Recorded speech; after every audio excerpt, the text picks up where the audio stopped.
Your forecast first, sponsored by Natex Heating, Cooling, and Plumbing. Happy Friday to you out there on what is a chilly Friday night. Clear skies across the region.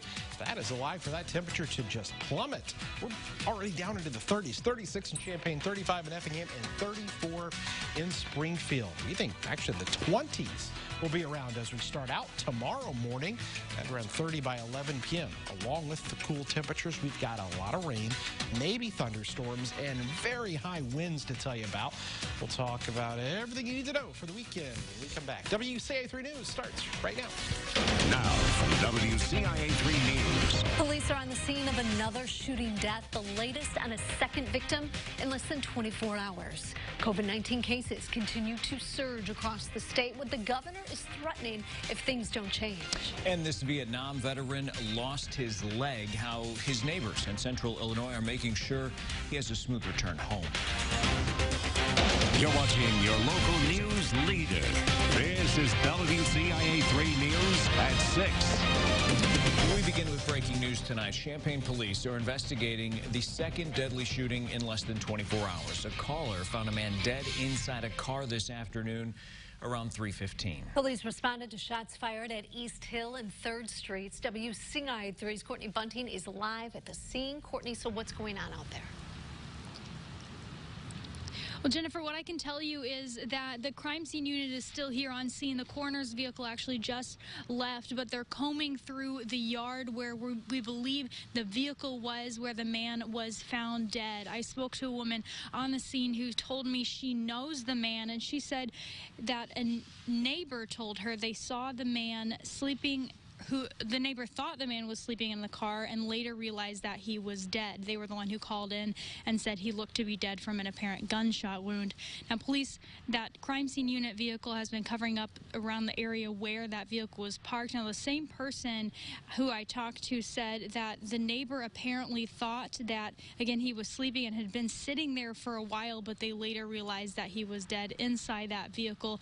And they said, again, that it looked like it was a gunshot wound that he had died from. Now, police, again, still working the scene. They have their crime scene unit vehicle here at the scene. We've had a lot of people clear out recently, but there were a lot of people watching here to see what happened, and we're trying to figure out exactly what led to his death, what made him end up in that vehicle. I also talked to police who said this now makes it the 172nd shooting incident this year. That's compared to last year when there was a total of just 100 shooting incidents here in the city of Champaign. For now, live in Champaign, Courtney Bunting, WCIA 3, your local news leader. That's a jump. All right, thank you. And we're learning more about a 16-year-old who was shot and killed in Champaign last night. It happened on Eureka Street by 6th. Police say Jeriante Brown was inside a home when he was shot. When police got to the scene, they heard more shots, but they don't think anyone else was hit.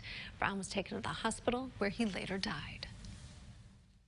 I was devastated, again, because I feel like this happens way too often in our community.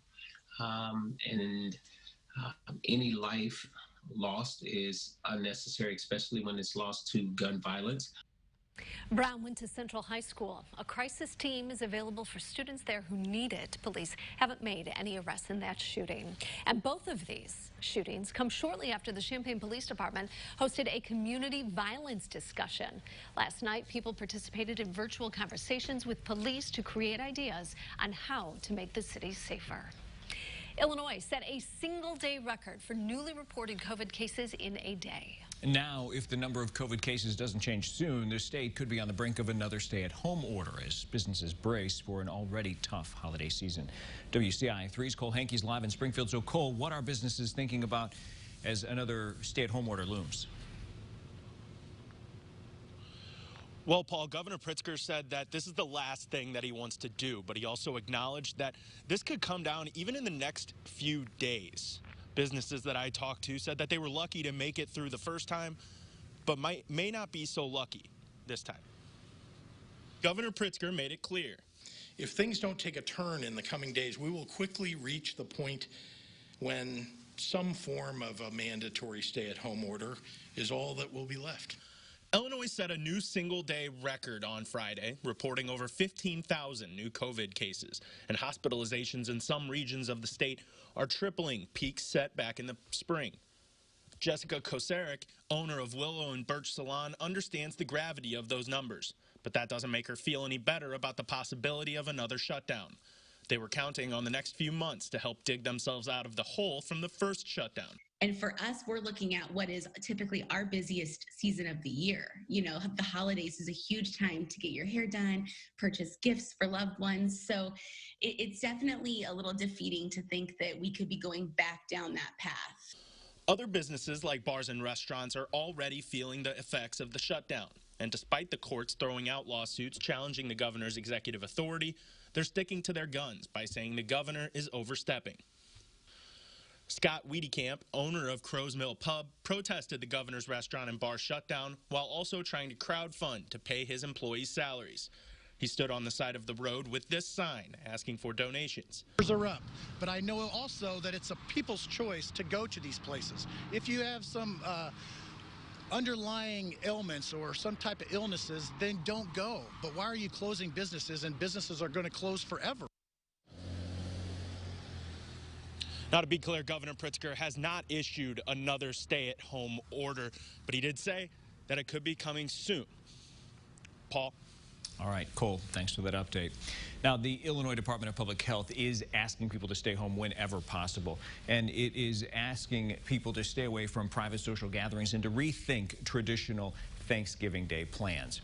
Now, 2 more people in Champaign County died from COVID-19. Both are women, one in her 80s, the other in her 90s. There have been 39 deaths in the county, 10 in just the last week.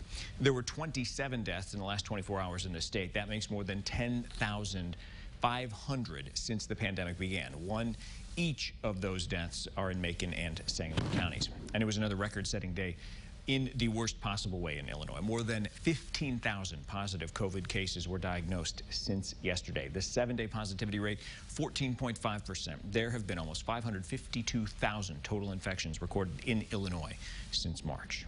An unprecedented surge in cases in Champaign County pushed the health department to recommend all school districts go remote as soon as possible. But one superintendent says this frustrated him in more ways than one. WCIA 3's Jennifer Jensen live in our newsroom. So Jennifer, what's behind this?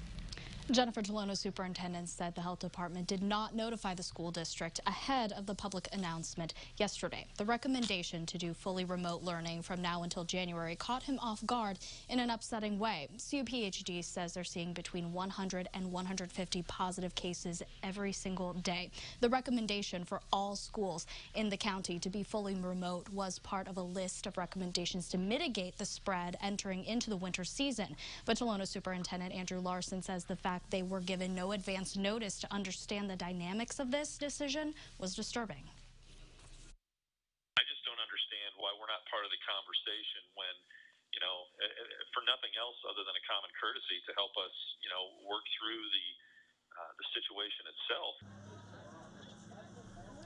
Larson did say despite this, the liaison from CUPHD has been extremely helpful through the pandemic to guide them through planning and implementing the school district's learning plans while keeping people as safe as possible. CUPHD has not yet responded to my questions about why they didn't contact the superintendent ahead of the announcement. Tolono, St. Thomas More, and Champaign school districts have released plans to go fully remote. We'll update you when other school districts announce their plans as well. In the newsroom, I'm Jennifer Jensen, WCIA 3, your local news leader. And Jennifer, thank you so much.